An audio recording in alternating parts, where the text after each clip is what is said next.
kali. Ya, baiklah. Kita akan kembali merenungkan firman Tuhan di dalam Lukas 2 ayat 15.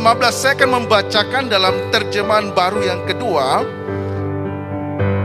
Ayat 15 berkata, setelah malaikat-malaikat itu meninggalkan mereka dan kembali ke surga, gembala-gembala itu berkata seorang kepada yang lain, marilah sekarang kita pergi ke Betlehem untuk melihat apa yang terjadi di sana seperti yang diberitahukan Tuhan kepada kita. Kalau kita perhatikan daripada tema ini, marilah sekarang kita pergi ke Betlehem. Nah, mengapakah saya bertanya, sudahkah kita ke Betlehem? Katanya belum, karena belum ikut program Holy Land. Ya, kalau saya katakan kita sudah pergi ke Betlehem secara rohani. Itu yang paling terpenting di dalam kehidupan kita.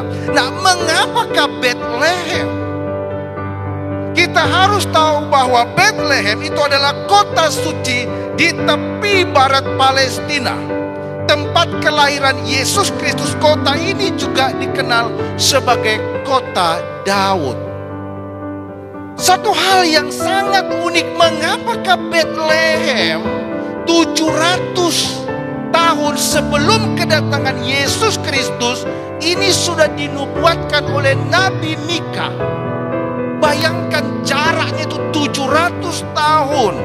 Sudah dinubuatkan oleh Nabi Mika, sudah dikatakan oleh Nabi Mika di dalam Mika 5 ayat 1 berkata, tetapi engkau hai Betlehem Efrata, hai yang terkecil di antara kaum-kaum Yehuda, daripadamu akan bangkit seorang yang akan memerintah Israel, yang permulaannya sudah sejak purbakala, sejak dahulu kala. Lalu kita bisa melihat kenapa di Betlehem, karena kota Daud, Yesus adalah keturunan Daud yang dijanjikan akan memerintah raja sebagai raja untuk selama-lamanya. Yang luar biasa, Betlehem memiliki makna yang mendalam. Apa arti kata Betlehem? Betlehem itu artinya adalah rumah roti, dan Yesus sendiri adalah roti hidup yang memberikan kehidupan yang kekal bagi dunia ini. Betlehem artinya adalah rumah roti, dan Yesus lahir di Betlehem, dan dia adalah roti kehidupan yang memberikan kehidupan yang kekal bagi dunia ini. Itulah kenapa Betlehem. Sudah ke Betlehem? Belum. Berarti belum sampai apa yang saya maksud ini. Ya, yang luar biasa, meskipun Yusuf dan Maria tinggal di Nazaret, tetapi Allah sudah mengatur semuanya bahwa ia akan lahir di Betlehem. Tapi bagaimanakah prosesnya itu? Waktu itu adalah sensus Kaisar Agustus, sehingga mereka harus pergi ke Betlehem tepat pada waktu Yesus lahir.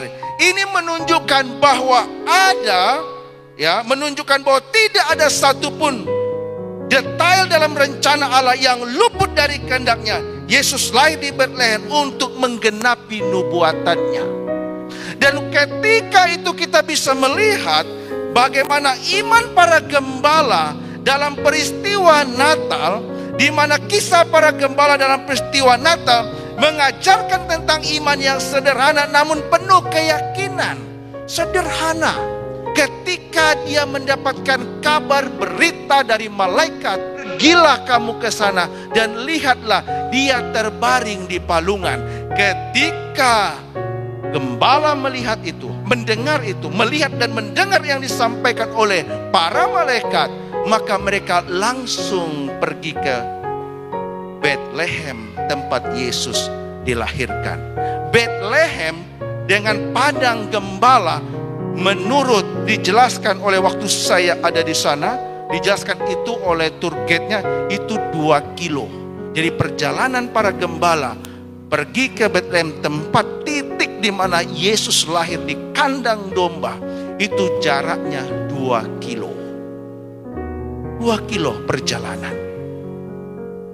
Lalu ketika sampai di situ, Lalu dia menceritakan kepada Yusuf dan Maria apa yang mereka dengar.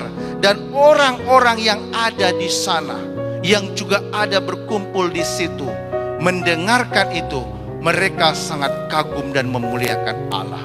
Lalu setelah mereka melihat dan mereka kembali pulang, para gembala kembali pulang, apa yang dikatakan di sana?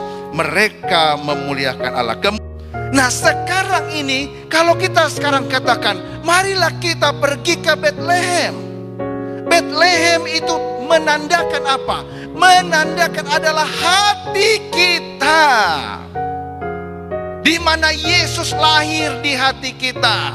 Seperti lagu katakan tadi apa? Sebab Natal tak akan berarti tanpa kasih-Mu. Hadir di hatiku hanya bersama-Mu, Yesusku rasakan selalu. Indahnya Natal di hatiku. Nah, tapi secara rohani Bethlehem itu adalah hati kita.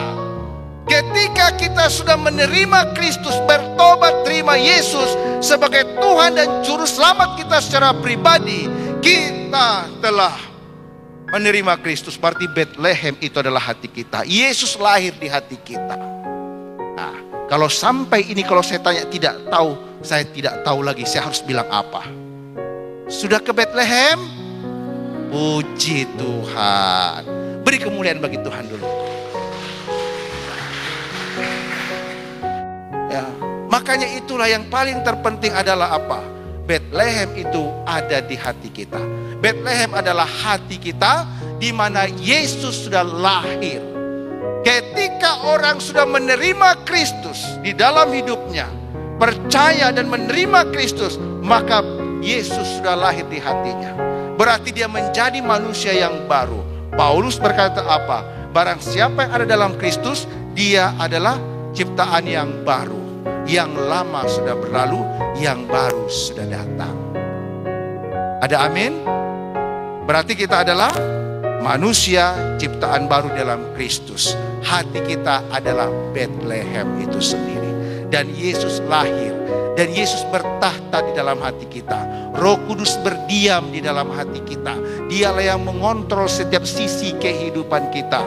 Roh Kudus adalah pribadi Allah yang ketiga, yang menuntun kita, memberikan penghiburan kepada kita, memberikan penguatan kepada kita, memberikan tuntunan kepada kita, dan menyertai kita, bahkan menguduskan kita.